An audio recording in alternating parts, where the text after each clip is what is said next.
Hello and welcome to a new Overpaid Over the Bar video with me, Anthony. And it's time to celebrate because if you triple captained Erling Haaland in game week 6, you got a haul, and I'm wearing my sky blue shirt to celebrate today. Total sellout from me, and I'm also wearing a ponytail. You can't see that on the video. So, first of all, let's have a look at my team. So, uh, on here, my I was also very fortunate. I don't know if it's fortunate or good judgment. I had Gabriel. I'm calling it good judgment. I had Gabriel, who scored a last minute wonderful winner against Newcastle for Arsenal, putting them very much in the title race again. Much more exciting than a runaway Liverpool um, title for me. So that's good. Semenyo, obviously, everybody's got Semenyo now. Everybody's got Haaland now. This is finally the week when I can't count on differential points just from captaining Haaland because everybody's got Haaland. Everybody's got Semenyo.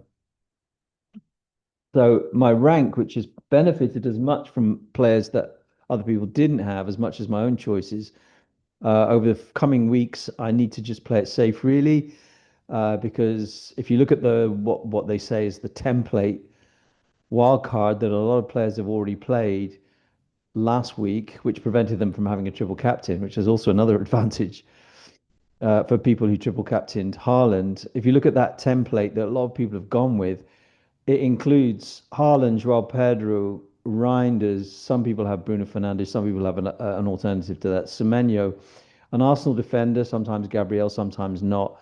Some people have got Tarkovsky, although I noticed he's still not that actually popular, despite his good points up to now. And I think that's wise, actually. I don't think Tarkovsky's gonna necessarily get more than 3 points most game weeks. I don't see Everton keeping that many clean sheets.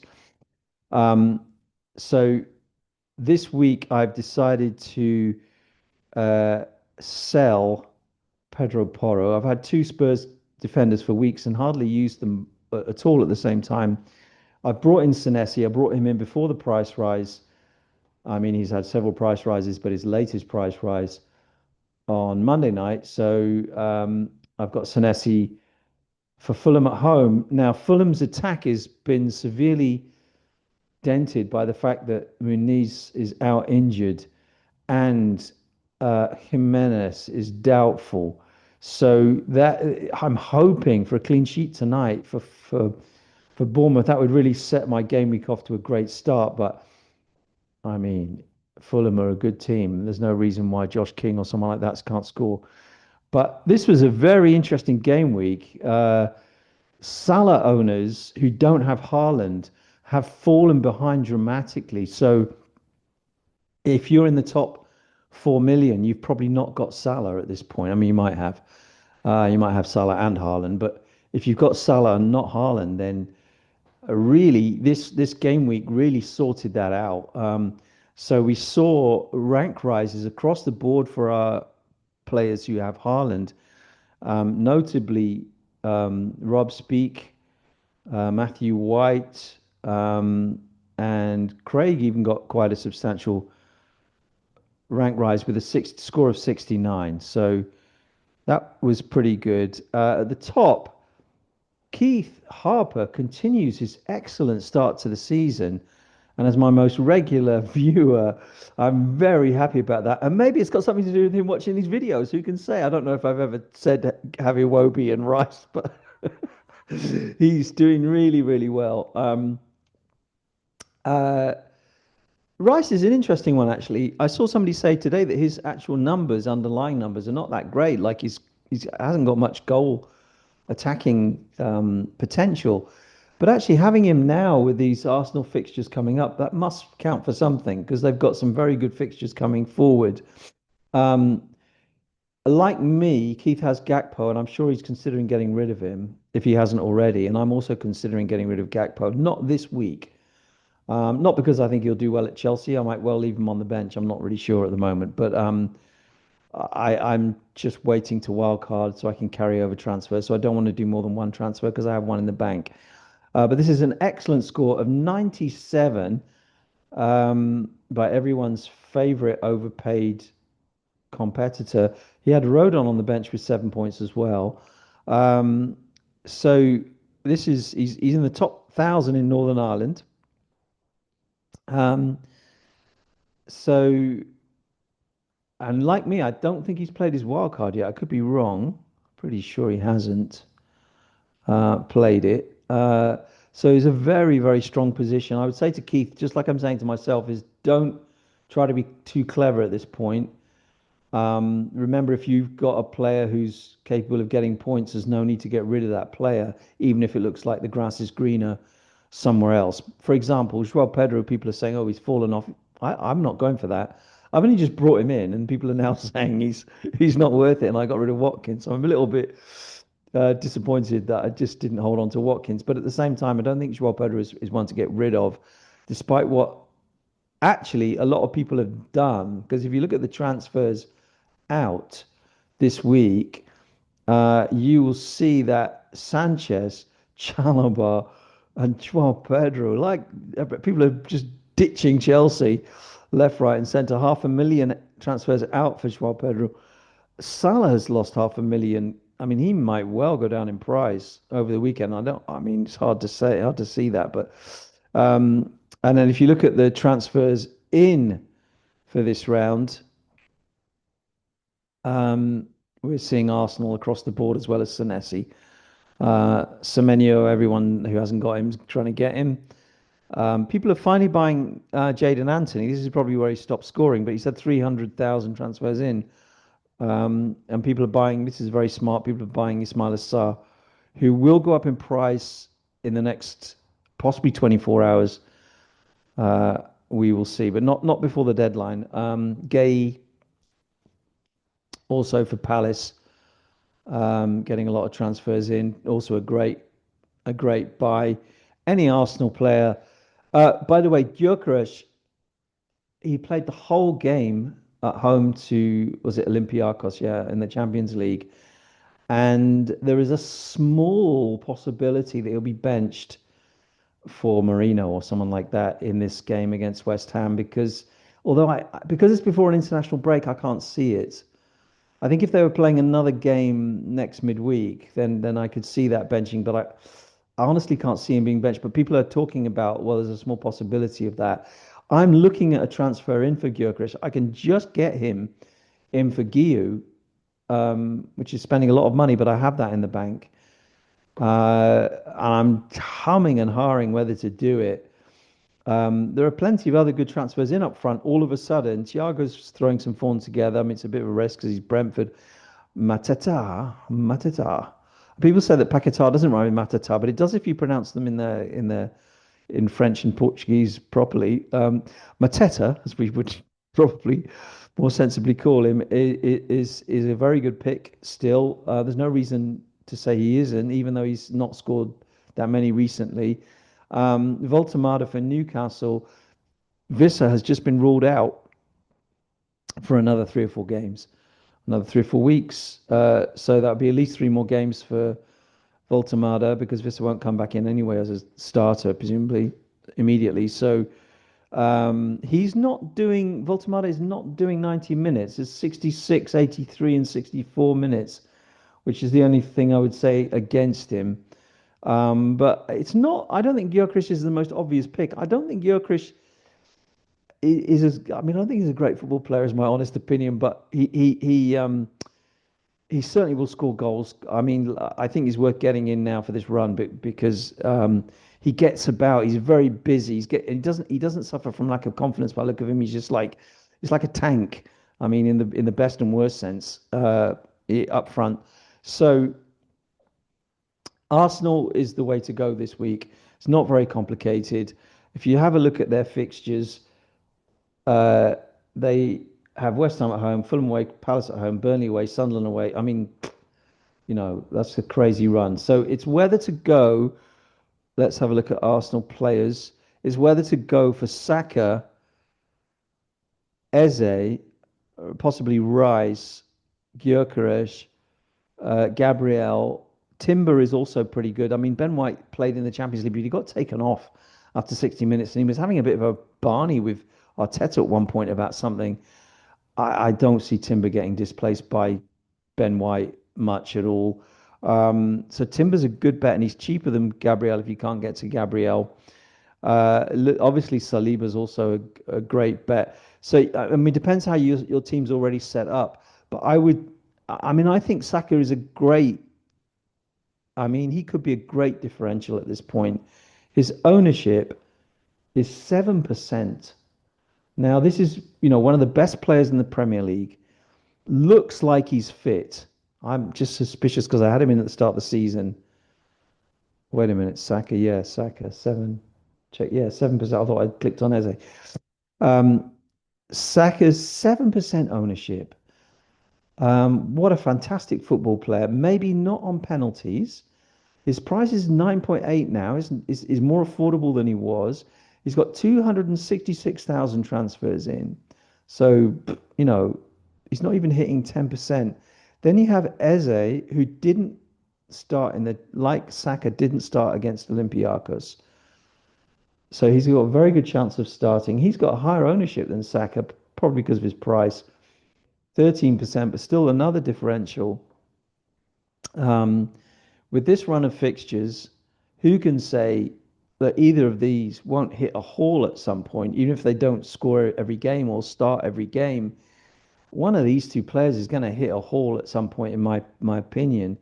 I haven't got either of them this game week, but I'm looking at wild carding in game week 8 and bringing in one of them. I mean, I'm not going to do two of them. I would if I was chasing, but because I've got this advantage, I'm not going to do two of them now. Trying to get that there. Thank you. Oh, this just moved out of the way.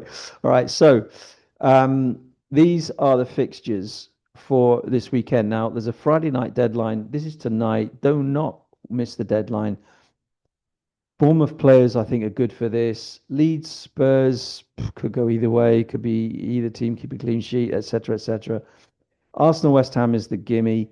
Man United, Sunderland. I mean, again, this is a very even contest on the basis of form, if not Sunderland being favourites, which is crazy. But I mean, who's to say that Sunderland don't win this game? Chelsea, Liverpool. Um, I wouldn't write off either team here. They're both kind of beaten down a little bit. They're both going through a bit of a phase where the early form, where they look very strong. I mean, Liverpool's case, it's just the one Premier League game where they haven't. I mean, they got outplayed by Crystal Palace. They lost 2-1, but they were outplayed. But that is one game, and I would say this again. I'm sorry about the lack of commitment, but this could go either way. And if I was going to pick anyone, I'd say Chelsea might win it at home, but I think it'd probably be like a 2-2 draw or something like that. I do think there'll be goals. I think both these teams let in goals, and Chelsea's defense is weak right now because of suspensions and injuries. So you might want to not get rid of a Liverpool attacker if you have one, especially Salah. It's a good score in this game, I think. Aston Villa, Burnley. If you still own Watkins, it's a great one to have. Everton, Palace. I mean, I don't rate Everton. I was hoping at the beginning of the season that they would kind of give us something to chew on in terms of fantasy assets. I have Tarkovsky, not that keen on holding on to him in the wild card. And I think Palace, this is not a flash in the pan. They're a strong team. I watched some of their Europa League conference game, and they've even got now Jeremy Pino on the left, who was superb to put in Nketiah for the second goal in that game. And, those players, both of them are not first team players on a regular basis. So, I mean, Pino might be in the long term. So I think Palace are going to be okay with these Thursday games because their opposition will naturally be weaker because it could be a blessing in disguise that they've ended up in the Europa League conference. Because in the Europa League, their opponents would be stronger. And that was not an easy game away in Poland against Kiev. But they they were way better than Kiev. And Saar did not start. Ismail Saar did not start. He came on for 30 minutes. So if you're looking at Saar, good option. I'm looking at the clock because I've got to go to work. Um, Newcastle Forest.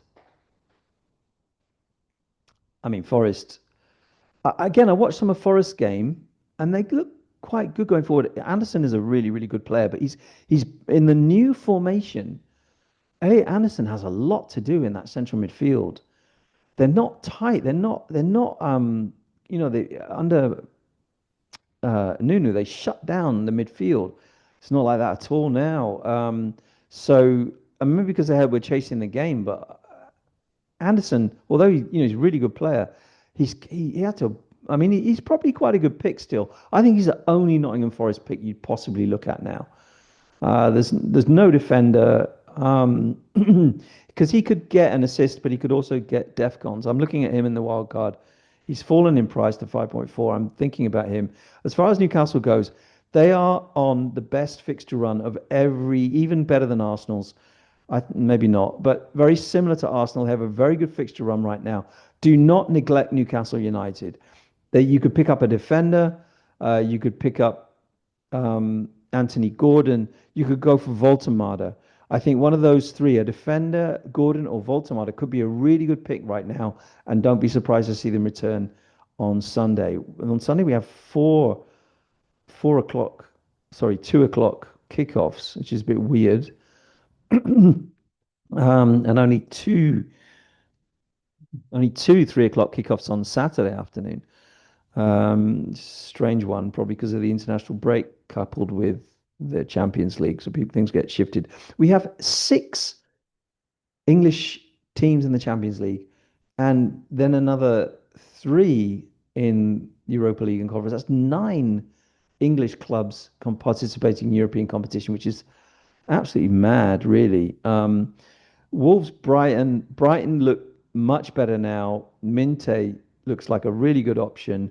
There is talk of Mitoma not playing this one. I don't know if it's to get out of the international break. By the way, the international break's a bit different because South America has finished their World Cup qualifiers, and so South American players may not travel for friendlies that are being organized instead. So, for example, Joao Pedro will not travel to play for Brazil in the international break. Plus, he's suspended for the Champions League, which makes Joao Pedro nailed on for Premier League starts as long as he's fit. And although the reason given for him not traveling for the friendly is because he's got a little bit of a problem, I don't think it'll be an issue. Chelsea need him to start. So another reason I don't think to sell Schwab. I don't think you should sell Schwab. But anyway, Brentford against Manchester City. Um, I mean, I can't see the Brentford defence on the four Man City are on going forward, stopping Man City scoring two or three goals. So Haaland is the most obvious captain. Um, if I was chasing this week, I might, I might go for Semenyo as captain, but I'm not. I'm not chasing, so I'm going to stick with Haaland. Everybody will captain Haaland, so there'll be no advantage there. Um, Bruno Fernandes, it could be his last game for me. I'm sure he's disappointed about that. In my 11, I'm not expecting great things from Manchester United against Sunderland. I do think there's a possibility that their players will down tools, hoping for a sacking for Amorim because I think the players don't really believe in him anymore. I think that game is a really interesting one in terms of narrative. So I'm really not expecting much from Fernandes. I'll be very grateful if I get anything at all. Um, but let's see. But on the wild card that I might play, I'm not 100% sure, but in game week 8, I might play a wild card. And in that case, I'll be looking at replacing Bruno Fernandes with an Arsenal midfield player. I mean, Gakpo similarly will have to go, I think. I haven't got that many players I want to get rid of, which is why I'm hesitating on the wild card. But obviously, Giyu's got to be upgraded either this week or on the wild card. Estev's got to be changed to somebody a bit better.